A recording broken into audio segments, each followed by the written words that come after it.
देवशक्ति की पहचान। उत्तराखंड के एक छोटे से गांव में एक लड़की रहती थी, सावित्री। शांत स्वभाव, मृदुभाषी और अपने काम में निपुण। उसके जीवन का उद्देश्य बहुत साधारण था, अपने परिवार की सेवा करना और गांव की बच्चियों को पढ़ाना। लेकिन किसी ने सोचा भी नहीं था कि यही साधारण सी लड़की एक दिन पूरे गांव की दिशा बदल देगी। सावित्री बचपन से ही अध्यात्म में रुचि रखती थी। उसकी दादी उसे देवी दुर्गा, काली और सरस्वती की कहानियां सुनाया करती थीं।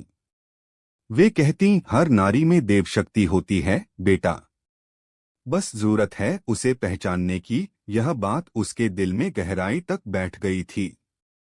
गांव की परंपराएं बहुत पुरानी थीं। लड़कियों को सिर्फ चौका बर्तन और शादी के लिए तैयार किया जाता था। स्कूल जाने की अनुमति सिर्फ लड़कों को थी। सावित्री ने जैसे तैसे 10वीं तक पढ़ाई पूरी की, लेकिन उसके बाद उसकी पढ़ाई रोक दी गई।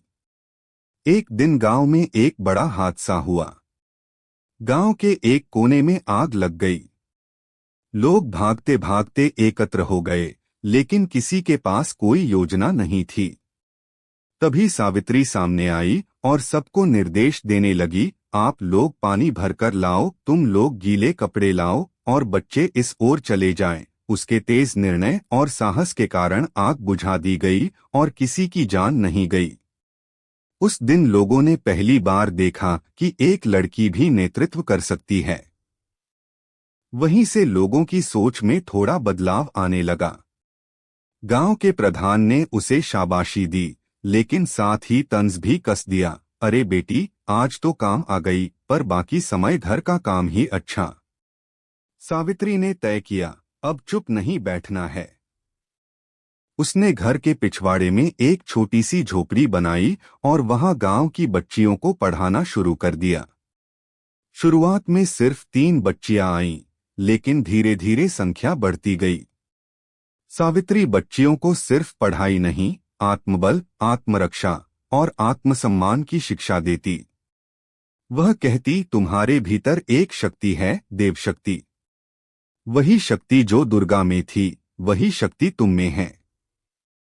धीरे धीरे गांव में बदलाव आने लगा। माँ बाप अब अपनी बेटियों को स्कूल भेजने लगे। प्रधान जी को यह बात नागवार गुजरी। उन्होंने सावित्री को ताना दिया, औरतों का काम है घर संभालना, समाज नहीं बदलना। लेकिन अब सावित्री डरने वाली नहीं थी। उसने ग्राम पंचायत में प्रस्ताव रखा, हर लड़की को शिक्षा का अधिकार मिले और लड़कियों के लिए अलग स्कूल बनाया जाए। सभी पुरुषों ने पहले विरोध किया, लेकिन गांव की महिलाएं सावित्री के साथ खड़ी हो गईं। एक बूढ़ी महिला बोली, हमने तो जीवन भर सहा, पर अब हमारी बेटियां नहीं सहेंगी। वह जनसभा सावित्री की जीत थी। प्रस्ताव पारित हुआ। गांव की जमीन पर एक छोटा स्कूल बना। नाम रखा गया देवशक्ति विद्यालय। आज सावित्री उस विद्यालय की प्रधानाचार्या है। उसकी छात्राएं अब नर्स, टीचर और यहां तक कि इंजीनियर भी बन रही हैं। गांव का चेहरा बदल चुका है। अब लोग लड़कियों को देवशक्ति मानते हैं। एक दिन सावित्री की दादी ने मुस्कुराते हुए कहा, बेटा, तूने तो मेरी कही बात को सच कर दिया, हर नारी में देवशक्ति होती है। सावित्री ने उत्तर दिया, दादी, वह शक्ति तो आपकी कहानियों से ही जगी थी। सीख, मोरल, हर नारी में एक अनदेखी शक्ति होती है, देवशक्ति। वह जब अपने आत्मबल को पहचान लेती है तो समाज की सबसे बड़ी ताकत बन जाती है।